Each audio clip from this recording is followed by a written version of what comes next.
구약 성경 1288페이지 요나서 2장의 말씀입니다. 요나서 2장 1절부터 10절까지의 말씀, 2장 전체를 우리 같이 읽도록 하겠습니다. 같이 읽습니다. 시작.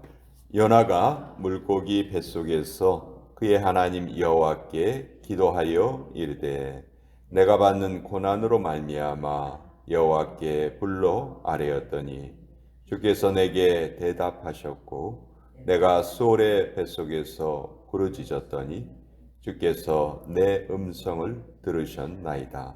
주께서 나를 깊음 속 바다 가운데 던지셨으므로 큰 물이 나를 둘렀고 주의 파도와 큰 물결이 다 내 위에 넘쳤나이다. 내가 말하기를 내가 주의 목전에서 쫓겨났을지라도 다시 주의 성전을 바라보겠다 하였나이다. 물이 나를 영혼까지 둘러싸우며 기품이 나를 에워싸고 바닷불이 내 머리를 감쌌나이다.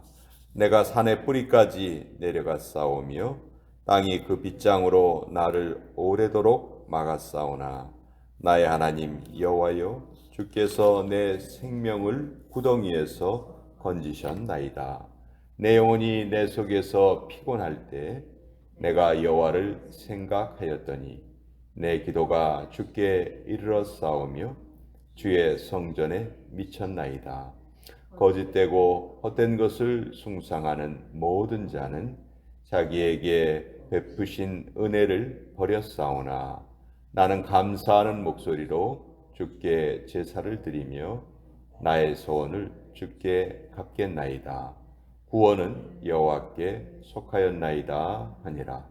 여호와께서 그 물고기에게 말씀하시매 요나를 육지에 토하니라. 하나님의 말씀입니다. 아멘. 요나서의 이야기는 우리에게 참 익숙한 성경의 이야기 중에서도 또 잘 알려져 있는 그런 이야기입니다. 사실 요나 선지자 앞에는 우리 1장에서 본 내용은 하나님이 어떤 명령을 내리셨는데 거기에 아주 정면으로 대항하는 요나의 모습이 보이죠. 선지자라면 그 앞에 당연히 붙어야 하는 말이 말씀에 순종하는 선지자. 이건 아주 당연한 거겠죠. 근데 요나는 어때요? 말씀에 정면으로 불순종하는 선지자였어요. 그러니까 세상에 이런 선지자가 다 있나. 하나님이 동쪽으로 가라 하는데 서쪽으로 가고 또 배에 풍랑이 불었을 때 다른 사람들이 다 자기들의 신의 이름을 부르면서 기도할 때에도 요나는 배 밑바닥에서 잠을 잤다 그렇게 말하죠. 이 잠을 잤다는 게 실제로 잠을 잤다는 표현일 수도 있고 그때 요나가 끝까지 하나님의 이름을 부르지 않고 기도를 드리지 않았다. 즉 영적으로 완전히 깊은 잠에 빠져 있었다 하는 것을 그것을 우리에게 보여주는 표현이기도 해요. 그런데 2장에서 요나의 태도가 바뀝니다. 극적으로 바뀌게 돼요. 자, 1장 17절에 보시면요. 어떤 분들은 1장 17절이 2장 1절이 돼야 된다. 그렇게 말하는 분도 계시는데 어쨌든 여호와께서 이미 큰 물고기를 예비하사 요나를 삼키게 하셨다. 자, 요나가 결국 바다의 풍랑을 잠잠케 하기 위해서 바다의 제물로 던져지죠. 그 제물로 던져진 요나를 물고기가 왔다 갔다 하다가 그냥 우연히 삼킨 것이 아니고 하나님께서 이미 요나를 삼키게 하실 그 물고기를 준비를 하셨어요. 보통 이 물고기를 고래 이렇게 우리가 생각하는 경우가 많아요. 왜냐하면 고래가 덩치가 크고 또 요나가 그 뱃속에 들어가서 지금 살아있을 정도라면 조그만 물고기라면 안 되겠죠. 그래서 의뢰이 고래라고 생각을 하는데 성경에는 고래라는 표현은 없고 그냥 큰 물고기다 이렇게 되어 있어요. 자, 이 큰 물고기 속에서 3일 밤낮을 갇혀 있게 됩니다. 그리고 이때 요나의 태도가 바뀌어요. 드디어 요나가 기도를 하기 시작을 합니다. 그렇게 하나님에게 정면으로 맞섰던 그 요나가 이제 그 태도가 바뀌어요. 1절에 보면 요나가 물고기 뱃속에서 그의 하나님 여호와께 기도하였다. 이렇게 되어 있죠. 자, 요나가 지금 기도하는 곳이 어디인가? 물고기 뱃속에서 기도했다. 여러분, 물고기 뱃속은 어떤 곳일까요? 우리 한 번도 들어가 보지 않았죠. 아마 무지무지 껌껌할 거예요. 그렇죠? 물고기 뱃속에 무슨 불빛이 뭐가 있겠어요? 빛이 뭐가 있겠어요? 그 깊은 바다 속에 사는 물고기인데 가장 어두운 곳이에요. 또 지금 물고기 그 몸속에 있으니까 물고기의 아마 소화기관 속에 있을 겁니다. 얼마나 거기가 끈적거리고 냄새도 참 이상하고 하여튼 우리가 생전 겪어보지 못한 그런 환경이에요. 그 환경 속에서 요나가 말을 합니다. 5절에 보면 뒷부분에 바다풀이 내 머리를 감쌌나이다. 예. 아마 물고기들이 물도 삼키지만 당연히 해초도 따라서 몸속에 들어오겠죠. 그러니까 그 물고기 몸속에 들어온 그 바다풀이 지금 요나의 머리를 감싸고 있다. 예. 요나가 이곳을 표현하기를 내가 수월의 뱃속에서 부르짖는다 이렇게 말해요. 2절에 보면 내가 받는 고난으로 말미암아 여호와께 불러 아뢰었더니 주께서 내게 대답하셨고 내가 수월의 뱃속에서 부르짖었더니 주께서 내 음성을 들으셨나이다. 자, 수월이란 말은 음부를 나타내는 건데 한마디로 가장 어두운 곳을 말하는 것이죠. 자, 요나가 지금 이 어두운 곳에서 기도했다. 자, 이거는 우리에게 기도는 장소를 초월한다 하는 것을 알려줘요. 우리가 기도하지 못할 곳이 없다는 거예요. 자, 생각해 보세요. 주님은 가장 인간이 겪을 수 있는 가장 큰 고통을 체험하는 곳, 바로 십자가죠. 그 십자가 위에서 예수님께서는 기도하셨어요. 자, 첫 번째 순교자 스데반은요, 돌에 맞아 죽으면서 기도했습니다. 그렇죠? 다니엘은 사자굴 속에서 기도했고 예레미야는 진흙구덩이 속에 갇혀 있으면서 기도했어요. 바울은 감옥 속에서 기도했죠. 자, 이런 건 뭘 말하냐면 기도는 드리지 못할 곳이 없다는 거예요. 기도는 어느 곳에서도 드려질 수 있다는 것이죠. 장소를 초월하고요. 시간을 초월합니다. 기도는 우리 성도들이 가지고 있는 가장 강력한 무기다. 기도와 말씀은 정말 우리 성도들이 가지고 있는 유일한 무기죠. 앞이 캄캄해도 우린 기도해야 되고 인생의 밤을 만나도 우린 기도해야 되고 음부와 같은 곳에 떨어져도 우리는 기도해야 된다. 사업에 실패해도 또 건강에 어떤 이상이 생겨도 우리는 기도해야 된다는 거. 기도할 수 없는 장소, 기도할 수 없는 시간은 존재하지 않는다는 것이죠. 자, 우리가 이 세상에 태어나서 하나님 품에 돌아갈 때까지 그 하나님께서 우리에게 주신 그 모든 시간, 우리 기도할 수 있습니다. 또 하나님께서 우리에게 허락하신 그 모든 장소에서 우리는 기도할 수 있다. 요나가 이 깊은 물고기 뱃속에서 바닷속 깊은 곳에서 하나님께 기도했다는 것은 기도할 수 없는 장소는 전혀 없다 하는 것을 우리에게 알려주죠. 자, 그런데 왜 요나가 기도하게 되었는지 그것이 참 계기가 참 중요하겠죠. 요나는 1장에 보면 나를 들어서 바닷속에 던져라. 무슨 얘기예요? 나 죽기를 각오했다. 내가 죽더라도 하나님 명령 지키지 않을 거야. 나는 저 니느웨에 가서 복음을 전하지 못하겠어. 그건 우리나라의 원수인데 그 나라 사람들은 우리의 철천지 원수인데 어떻게 그 나라 사람들에게 하나님의 구원을 선포해? 난 그거 하지 못하겠어.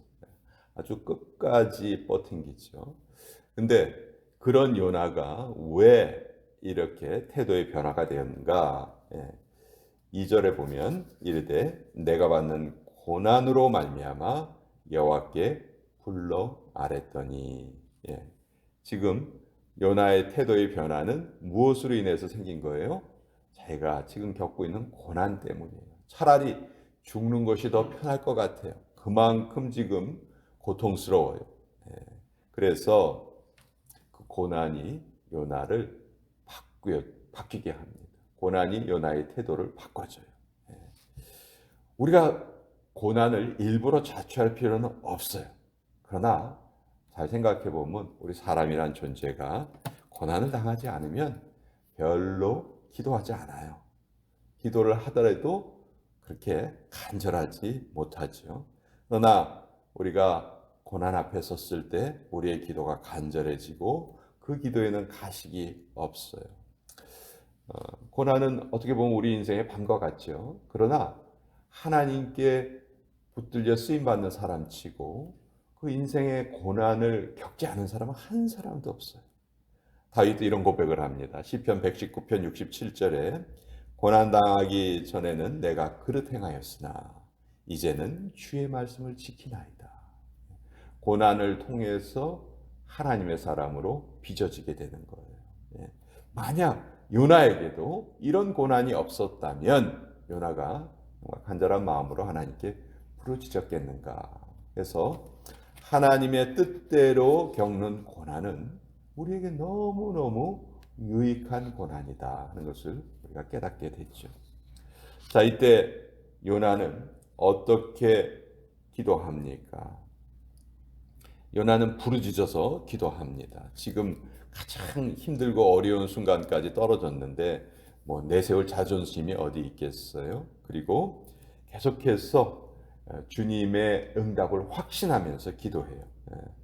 2절에도 내가 받는 고난으로 말미암아 여호와께 불러 아뢰었더니 주께서 내게 대답하셨고 내가 수월의 뱃속에서 부르짖었더니 주께서 내 음성을 들으셨나이다. 예.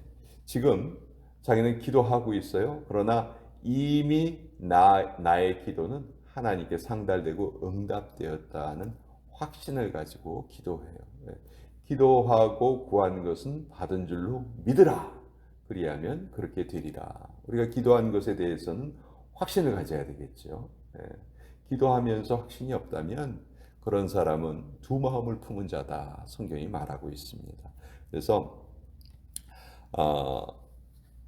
요나는 기도하면서 확신을 하고 기도하고 있다. 그래서 이 믿음의 기도는 해답을 바라보는 기도예요.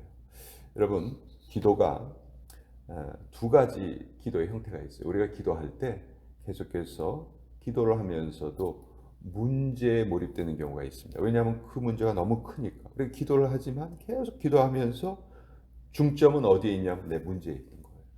여러분, 그런 기도가 있고 그 기도를 하면서 자꾸 그 문제를 해결하시는 하나님께 초점을 두는 기도가 있어요. 어떤 기도가 하나님의 마음을 기쁘시게 할까요? 자꾸 우리는 우리의 생각 속에 빠져 있죠. 그러나 어떤 문제도 하나님과 비교해 보면 정말 한 점의 먼지보다도 작은 거겠죠. 우리가 가장 크게 생각하는 문제라 할지라도 우리가 아는 하나님과 비교하면 천지를 지으시고 온 우주를 창조하신 하나님 앞에 그 문제를 가지고 나가서 하나님, 이 문제가 하나님보다 더 큽니다. 우리가 그렇게 말할 수 있는 문제는 없겠지요. 하나님과 비교해 보면 정말 우리가 가진 어떤 문제라 할지라도 한 점의 먼지보다도 더 작다 하는 것을 우리가 느끼게 돼요. 기도는 이렇게 우리의 시각을 바꿔줍니다. 근데 우리가 기도한다 하면서도 그 문제가 계속 확대되고 문제가 계속 커 보이고 하나님은 보이시지 않고 그런 경우가 있어요. 그런 기도는 저는 우리 성도가 드려야 될 기도는 아니다. 물론 그 과정이 있기는 해야 되겠지만 그 과정을 빨리 우리가 넘어서야 되겠죠. 기도를 통해서 계속 하나님을 보는 훈련을 해야 한다. 어떤 경우에는 우리의 기도가 그냥 내 문제점만을 계속 나열하는 그런 형태가 되고 말아요. 그거는 저는 기도를 시작만 하고 마치지는 못했다. 이렇게 생각하거든요. 기도의 마침은 뭐냐면, 기도의 중점은 뭐냐면 하나님을 보는 거거든요. 모든 문제를 해결해 주시는 하나님을 보고 그 하나님의 자녀가 되는 것을 기뻐하는 것이 우리 기도의 최종적인 목적이라면, 이제 앞으로 우리가 기도할 때 문제를 확대하는 그 기도가 아니고 하나님을 보는 기도를 해야 되겠다.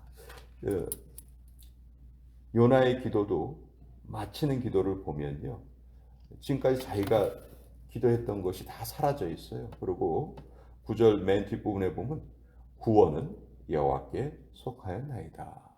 지금 물고기 뱃속에 있으면서 가장 힘들고 어려운 상황이지만 이 기도를 통해서 요나는 뭘 바라봅니까? 하나님을 바라봐요. 내가 지금 겪고 있는 이 문제가 이 세상에서 가장 큰 문제인 줄 알았는데 그게 아니라는 거지. 하나님 앞에 내 문제를 가지고 나갔을 때에는 하나님과 비교도 할 수 없겠구나 하는 것을 깨닫게 됩니다. 그래서 구원은 여호와께 속하였나이다. 이것으로 기도가 마감이 되죠. 물론 요나의 이 기도가 정말 기도의 관점에서 볼 때 다른 성경에 나와 있는 그 다른 선지자들의 기도와 비교해 보면 이 요나의 기도는 완전한 기도라고는 할 수 없어요. 요나는 이때도 이렇게 고백을 하면서도 나중에 니느웨에서 외칠 때 보면 그 제대로 외치지 않거든요. 자기 자신의 그 국수적인 그런 마인드를 다그 극복하지는 못하거든요. 그러나 기도를 전혀 하지 않았던 요나가 고난을 통해서 기도를 하게 되고 그 기도를 통해서 자기의 문제보다는 하나님을 더 크게 보게 되었다는 것, 이것은 정말 엄청난 변화죠. 우리 모두 요나의 이런 변화가 필요한 존재들이다 하는 것을 깨닫게 되고요. 살아가면서 계속해서 우리에게 고난이 다가오고 그 고난이 점점 더 커질 경우도 있어요. 그러나 그 커지는 고난을 통해서 하나님은 오히려 우리를 단련시키시고 영적으로 더 성숙시켜 가신다 하는 것을 이 요나서를 통해서도 우리 알게 됩니다. 자, 오늘 이 말씀 같이